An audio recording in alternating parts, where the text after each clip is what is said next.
Assalamualaikum warahmatullahi wabarakatuh.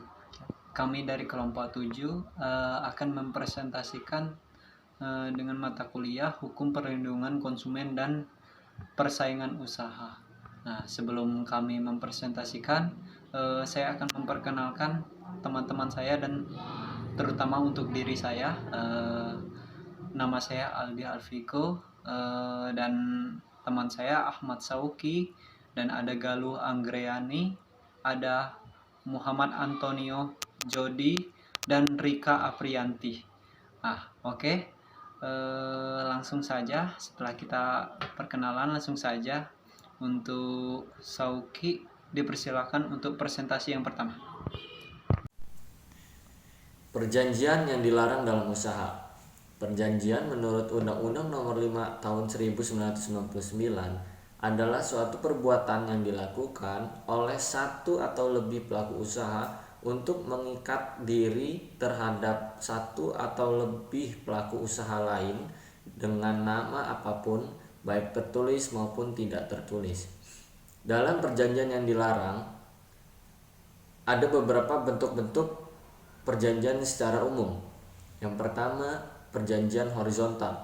Perjanjian horizontal adalah perjanjian yang dilakukan di antara pelaku usaha yang saling bersaing, contohnya kartel, penetapan harga, persekongkolan, tender. Yang kedua, ada perjanjian vertikal. Perjanjian vertikal adalah perjanjian yang dilakukan di antara pelaku usaha yang saling memiliki keterkaitan usaha, contohnya resale, price maintenance, exclusive distribution, dan exclusive dealing. Kemudian ada beberapa tujuan dari perjanjian usaha. Yang pertama, tujuan perjanjian yang positif.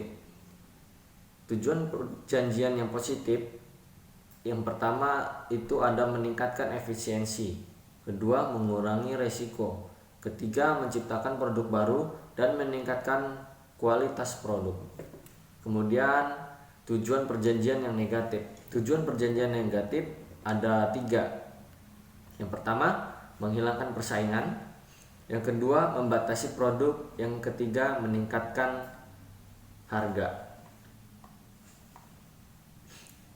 Dalam Undang-Undang Nomor 5 Tahun 1999 ada beberapa perjanjian yang dilarang. Yang pertama, oligopoli.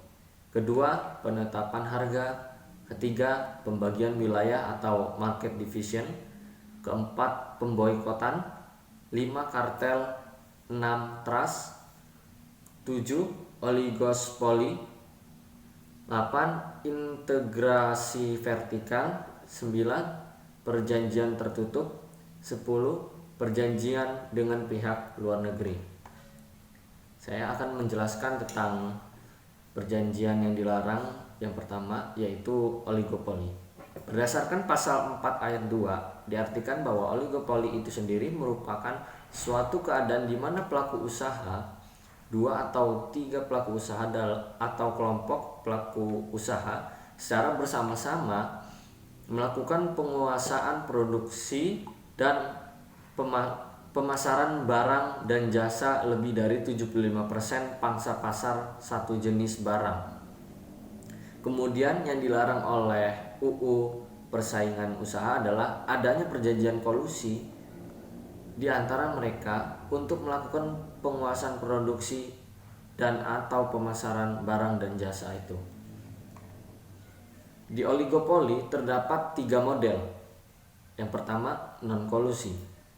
Di antara oligopolis tidak mau melakukan kerjasama. Kedua, kolusi dalam penetapan harga. Kerja yang dilakukan misalnya secara resmi dengan membentuk kartel, tetapi jika secara resmi dilarang, dapat dilakukan secara informal atau implisit. Ketiga, kepemimpinan harga. Perusahaan-perusahaan yang dominan memegang kendali dalam penetapan harga sehingga mendapat laba yang lebih besar.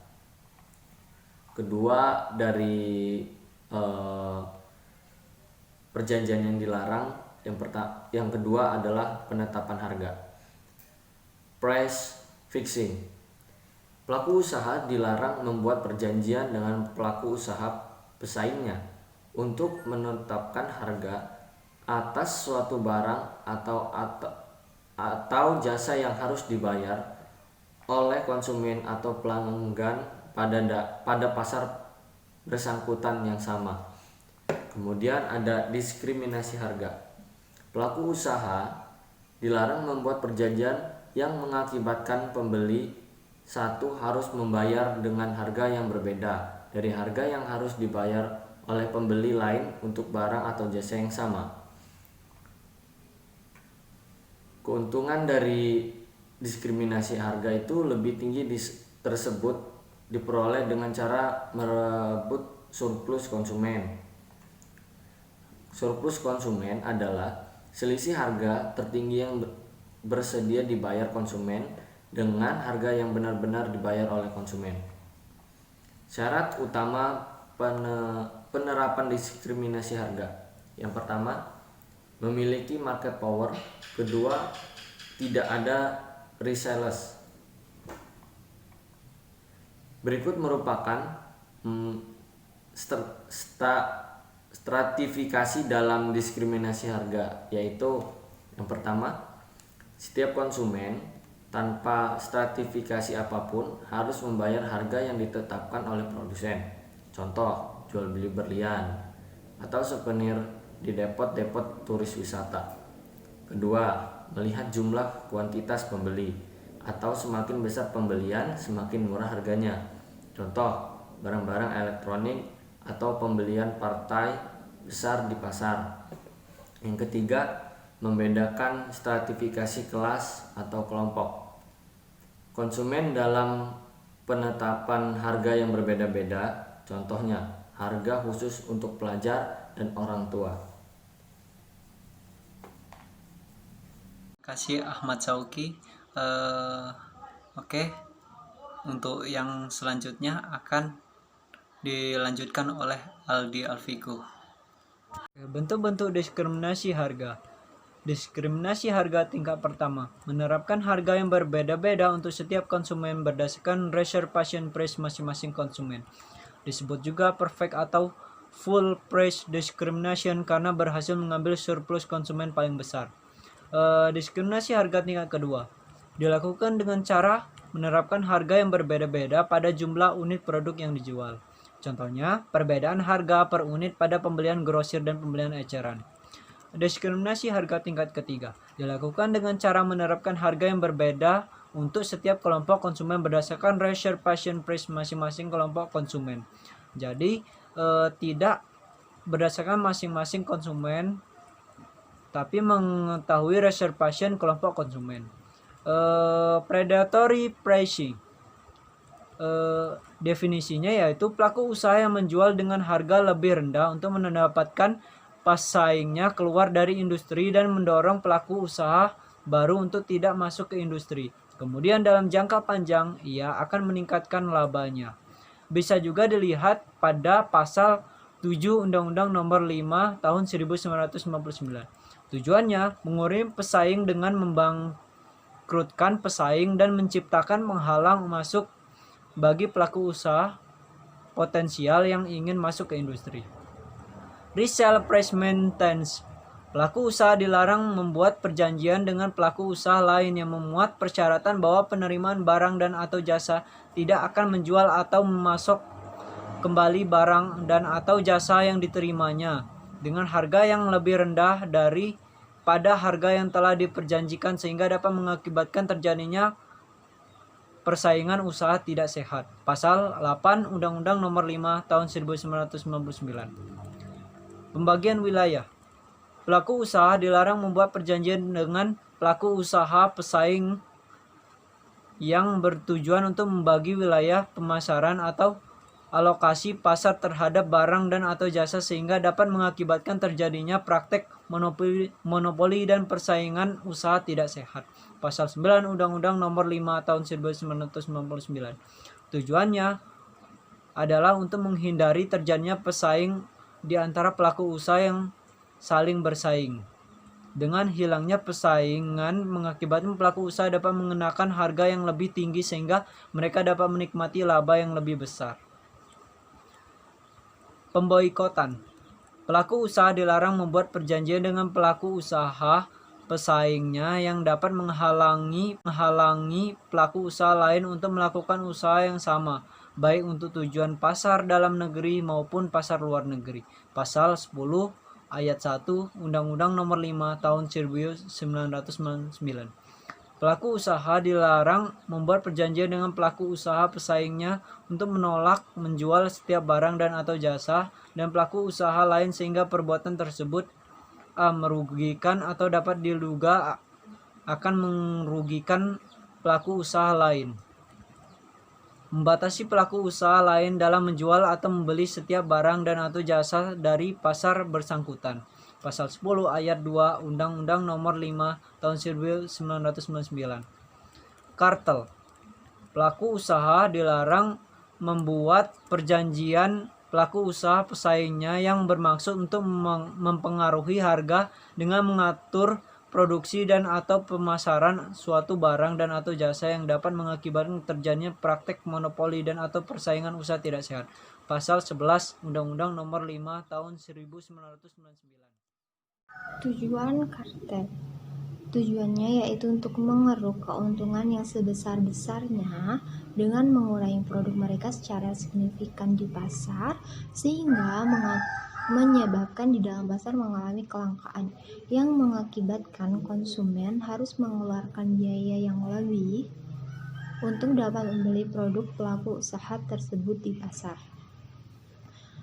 Yang keenam, terus pelaku usaha dilarang membuat perjanjian dengan pelaku usaha lain untuk melakukan kerjasama dengan membentuk gabungan perusahaan atau perseroan yang lebih besar, dengan tetap menjaga dan mempertahankan kelangsungan hidup masing-masing perusahaan atau perseroan anggotanya.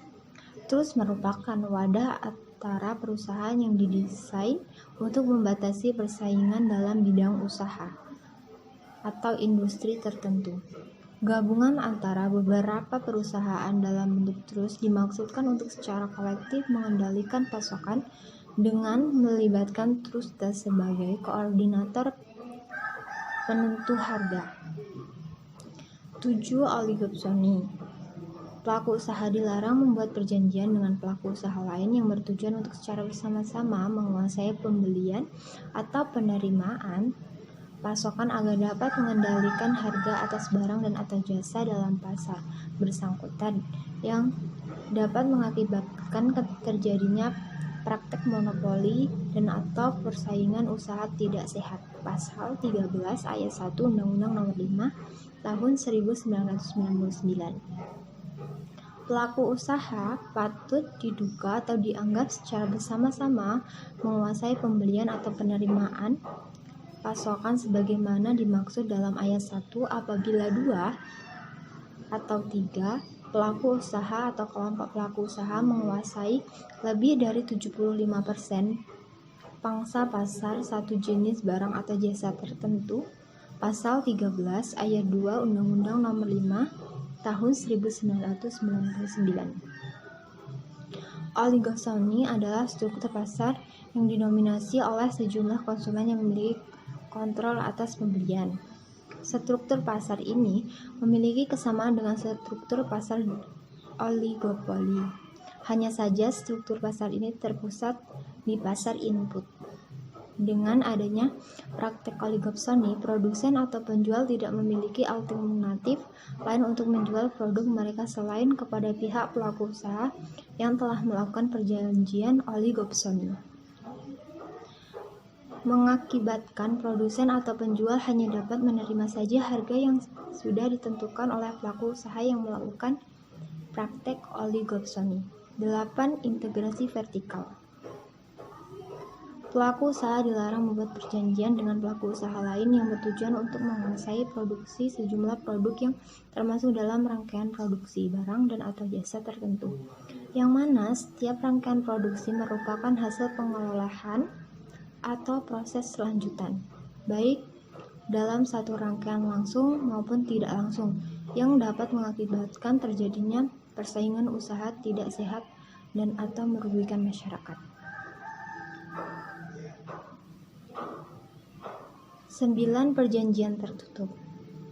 Pelaku usaha dilarang membuat perjanjian dengan pelaku usaha lain yang menurut persyaratan bahwa pihak yang menerima barang dan atau jasa hanya akan memasak atau tidak memasok kembali barang dan atau jasa tersebut kepada pihak tertentu dan atau pada tempat tertentu. Pasal 15 ayat 1 Undang-Undang Nomor 5 Tahun 1999.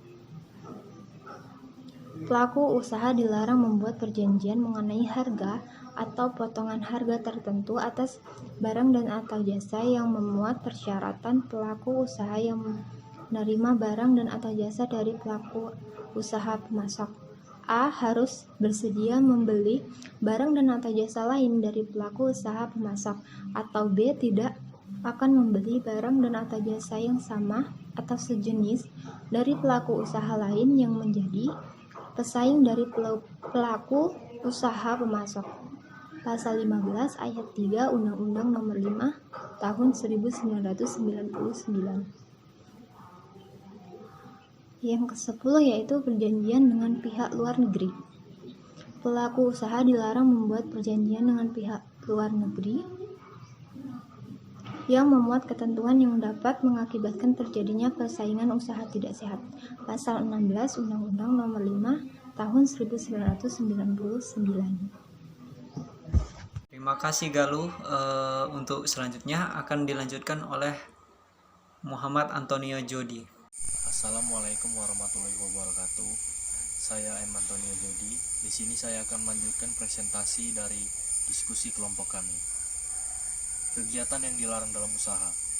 Kegiatan yang dilarang dalam praktik monopoli dan persaingan usaha yang sehat diatur dalam ketentuan pasal 17 dan pasal 24 Undang-Undang Nomor 5 Tahun 1999 tentang larangan praktik monopoli dan persaingan usaha tidak sehat.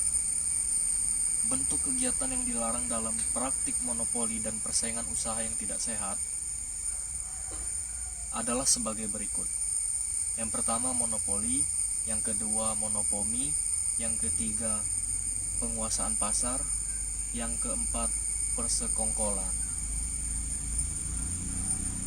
Monopoli.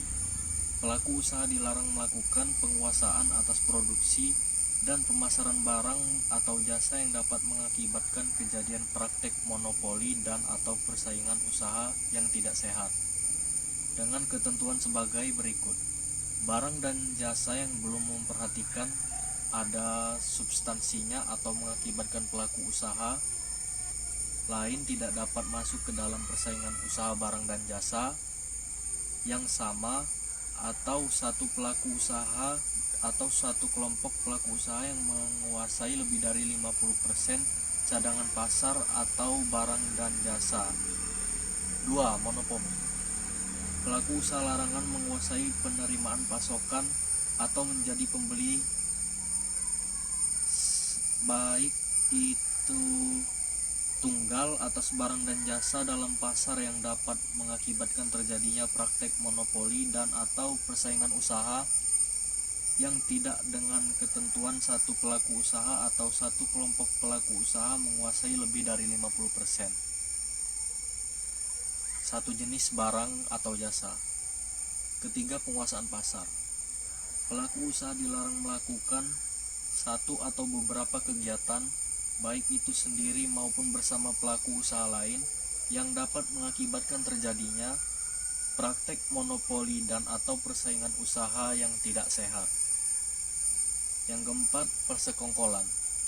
Pelaku usaha dilarang bersekongkol dengan pihak lain untuk membantu dan menentukan pemenang sehingga dapat mengakibatkan terjadinya persaingan usaha yang tidak sehat. Posisi dominan. Posisi dominan dapat menyebabkan terjadinya praktik monopoli dan persaingan usaha yang tidak sehat. Bentuk-bentuk posisi dominan dan penyalahgunaannya. Berdasarkan Undang-Undang Nomor 5 Tahun 1999, bentuk-bentuk posisi dominan yang dilarang dalam dunia usaha karena dapat menimbulkan praktik monopoli dan persaingan usaha tidak sehat dapat dibedakan menjadi 4 bentuk. Keempat bentuk posisi dominan tersebut adalah: yang pertama, posisi dominan yang bersifat umum, pasal 25 ayat 1 dan ayat 2. Pasal 25 ayat 1. Pelaku usaha dilarang menggunakan posisi dominan baik secara langsung maupun tidak langsung untuk menetapkan syarat-syarat perdagangan dengan tujuan untuk mencegah atau menghalangi konsumen memperoleh barang dan jasa yang bersaing baik dari segi harga maupun kualitas.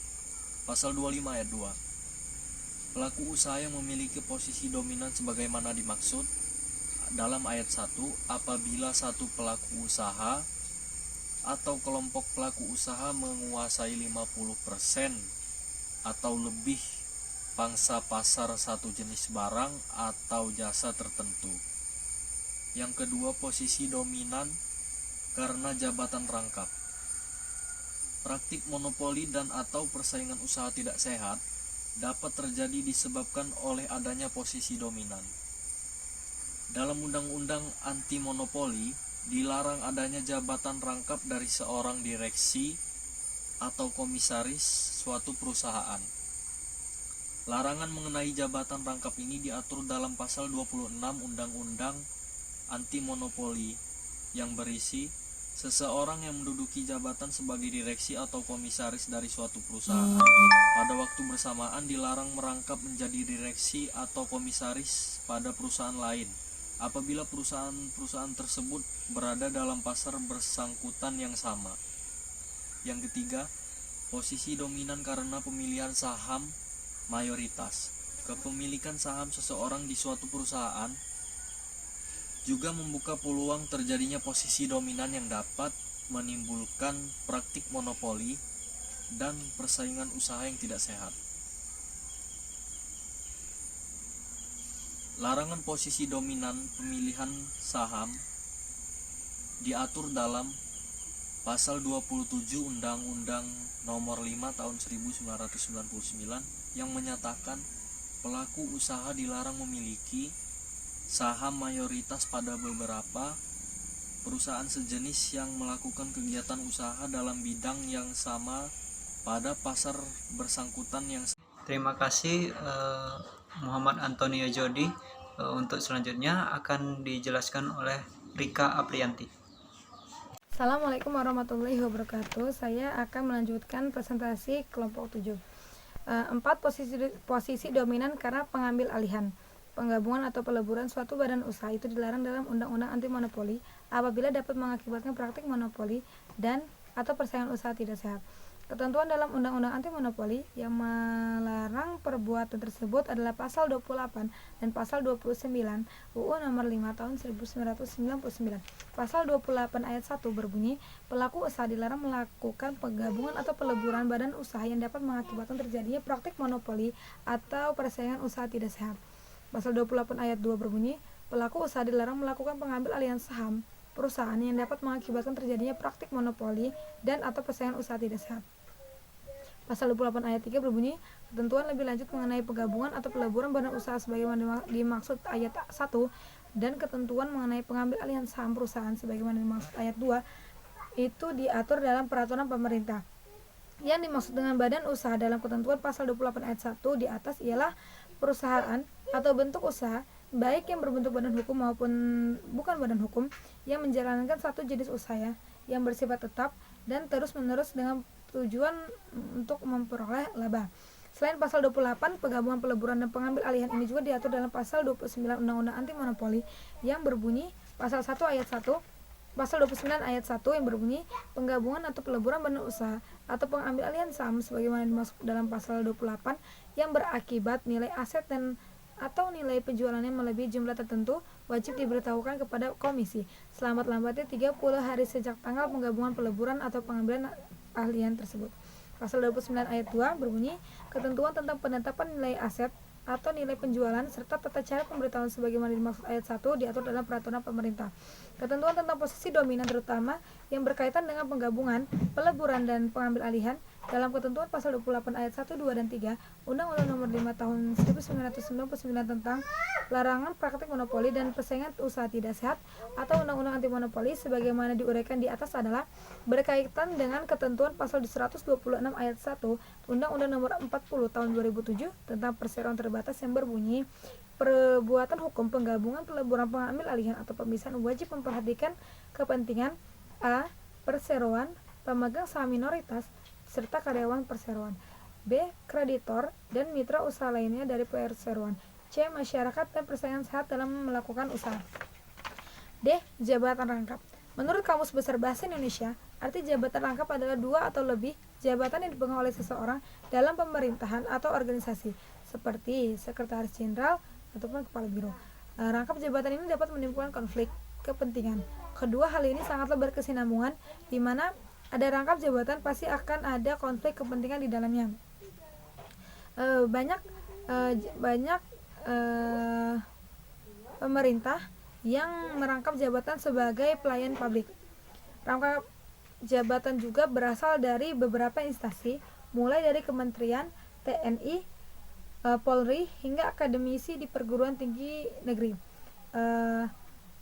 Rangkap jabatan ini dapat menimbulkan konflik kepentingan dan akan terjadi kecurangan ataupun korupsi. Di dalam UU Nomor 25 Tahun 2009 tentang pelayanan publik, pejabat dilarang merangkap sebagai komisaris yang berasal dari lingkungan instansi BUMN dan BUMD. PNS yang merangkap jabatan komisaris akan memberi dampak tugas pelayanan publik terabaikan, adanya konflik kepentingan, rawan intervensi, pendapatan ganda, kapasitas atau kapabilitas, dan berpotensi KKN. Mengapa pejabat melakukan rangkap jabatan? Karena banyak faktor, diantaranya adalah faktor kepentingan.